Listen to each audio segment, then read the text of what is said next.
Hello, welcome back to our weekly devotions. I'm Pastor David Schoob at Trinity Lutheran Church in West Bend. We're talking about saints this week, and for the next couple weeks, we'll be using parts of the passage I read last week from John 11, which is about the story of Lazarus' resurrection. So we read that in that whole segment in chapter 11, this little section.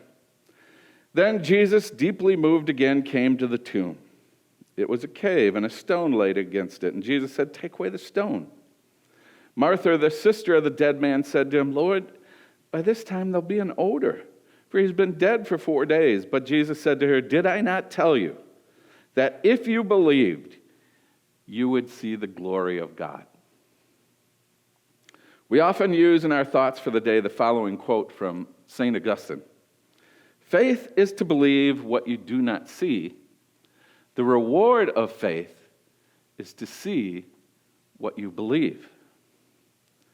The saints are the one who have been given the gift of being able to see the world differently. In the midst of pain and doubt, they see the presence of God, for the simple reason that they trust that God has promised to be there. As Stephen is being stoned in the book of Acts, he cries out, "I see the heavens opened and the Son of Man standing at the right hand of God." The reward of faith was that Stephen saw what he believed. God was present. Paul from prison says, "In all things rejoice." In the midst of his imprisonment, he sees God's presence and all the possibilities it offers because he believes that God is present. Martin Luther King Jr., in the midst of racism and hatred, saw something else.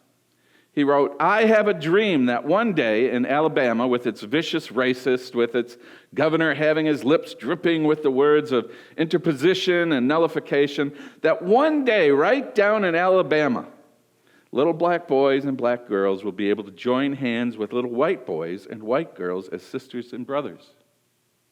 I have a dream today.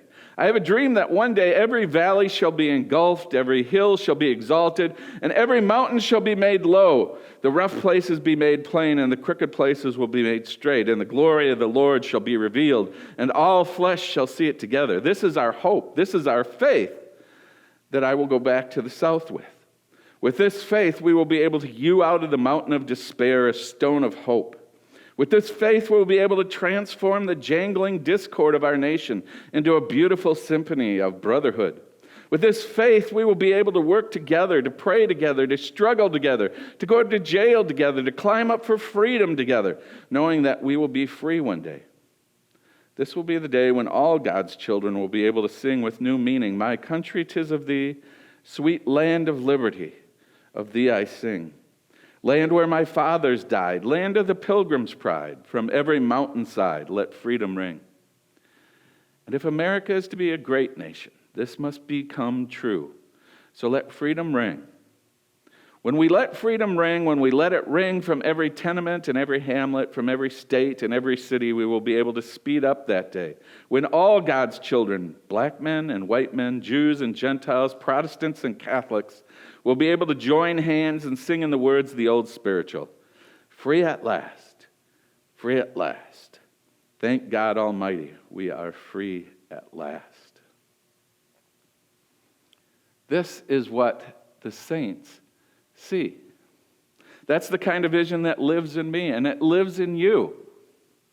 The saints are the ones who can see beyond what is to where God is taking us to. The saints are the ones who dream dreams, they have visions, and see the world through the eyes of faith. And that's where we'll pick up tomorrow.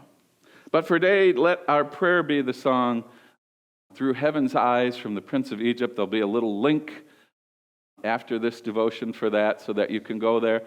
And let that song guide you in prayer and vision and hope. Have a good day.